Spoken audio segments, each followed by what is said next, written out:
Hello everyone and welcome to Motivation Medicose. My name is Rachana Jha and I'm currently studying Bachelor in Dental Surgery in BP Koirala Institute of Health Sciences, Nepal.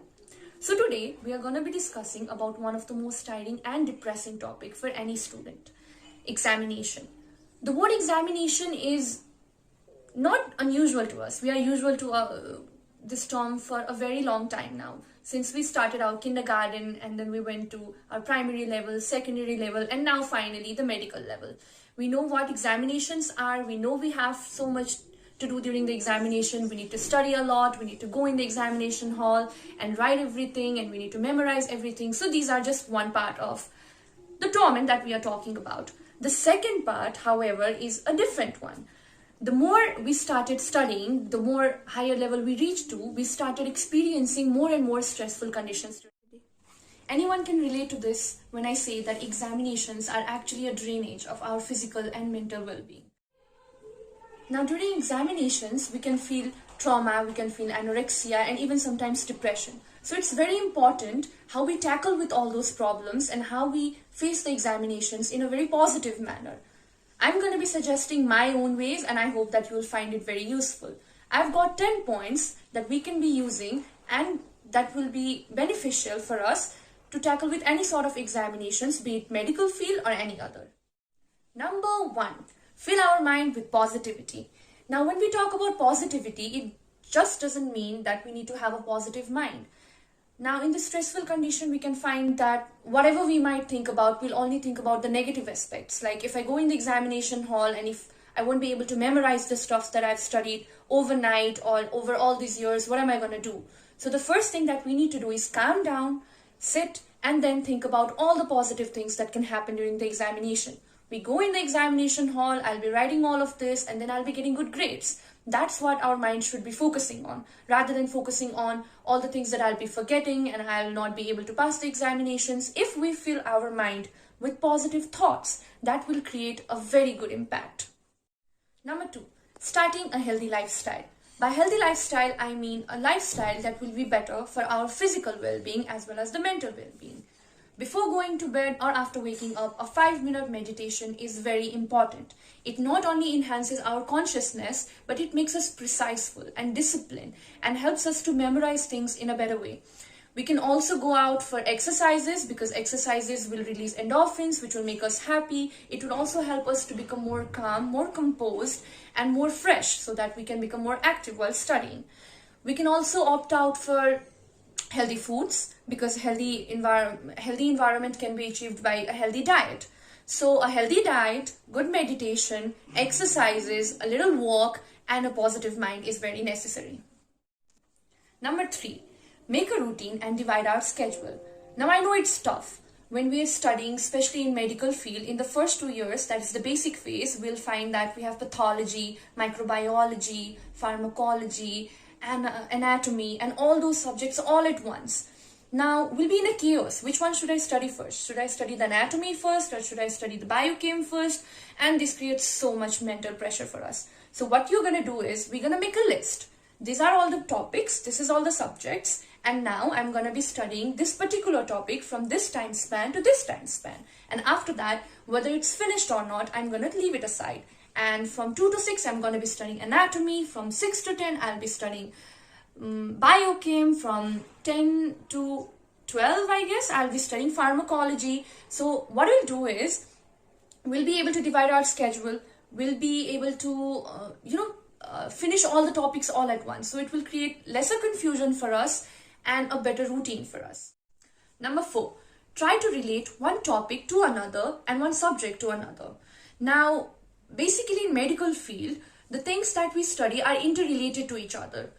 The same topic that will be taught in anatomy is not different, but only a little more specific and a little more precise and different from that which is taught in physiology. So what we can do is, the same topic, for example, blood groups. If the blood groups are being taught in a particular subject, we'll study that first and then we'll be going to the another subject with the same topic and then we'll be relating the topic. What this will do to us is that first we'll be remembering it more because we are, rather than just reading it, we are learning it. We are trying to understand the physiology of the topic. We are trying to understand how they are related to each other. And second, it will cover the vast range of topic all at once.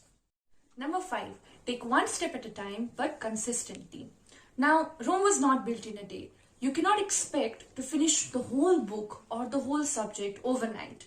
It takes a lot of effort and a lot of time to complete one chapter. What you need to do is complete one chapter, then go to another chapter, study calmly, then go to the third chapter, and so on. I cannot stress this more, but completing the whole chapter or the whole subject overnight is not an accomplishment. But if you've studied one chapter and you know everything about it, be it have taken more than 2 or 3 days, but if you know all the stuffs about it, then that is an accomplishment. So what I'll suggest you is we need to take one step at a time and finish one chapter at a time. Number 6, provide your body with sound sleep and take regular breaks.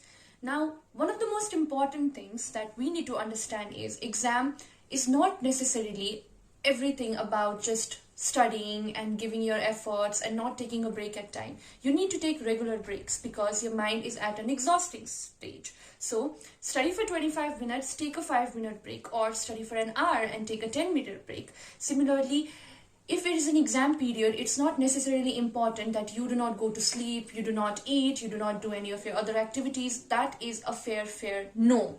So you need to take regular breaks, you need to have a sound sleep, then you need to wake up, and then you need to study again. That will make your mind fresh and keep your body energized. Number 7, discuss the unsolved problems and topics with your friends or teachers.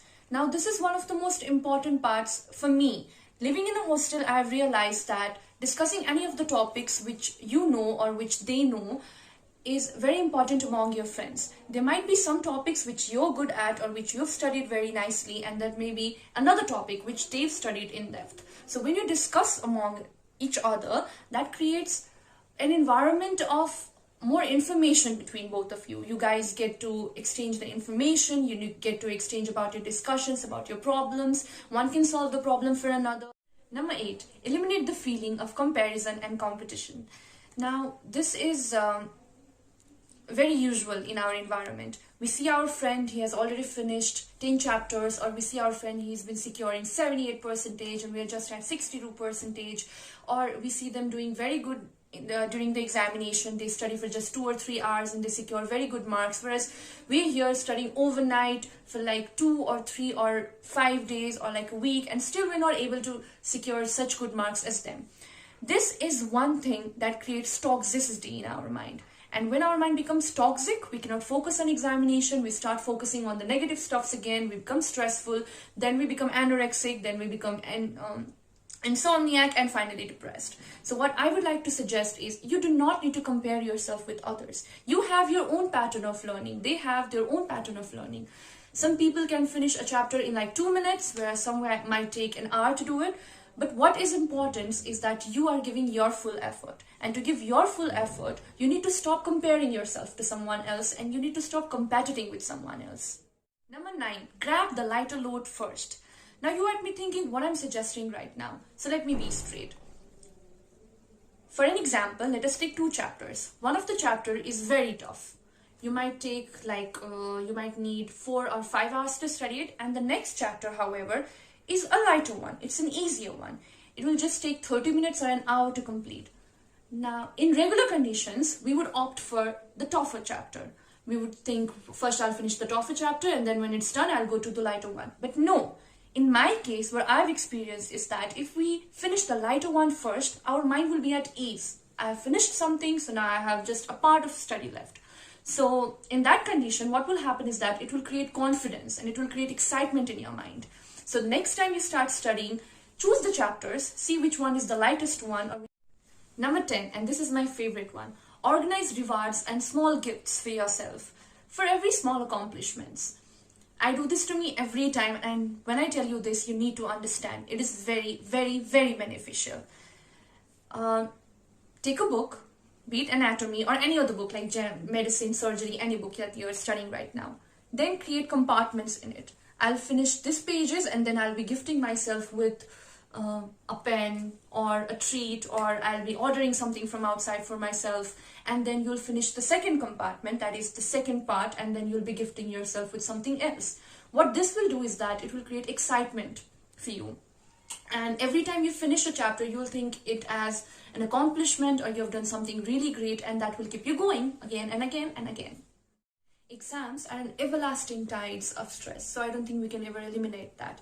However, we can ease ourselves, calm down, and then just think about the examination, focus on it, rather than running away from the scary stuff that is all going on in our mind during the examination time.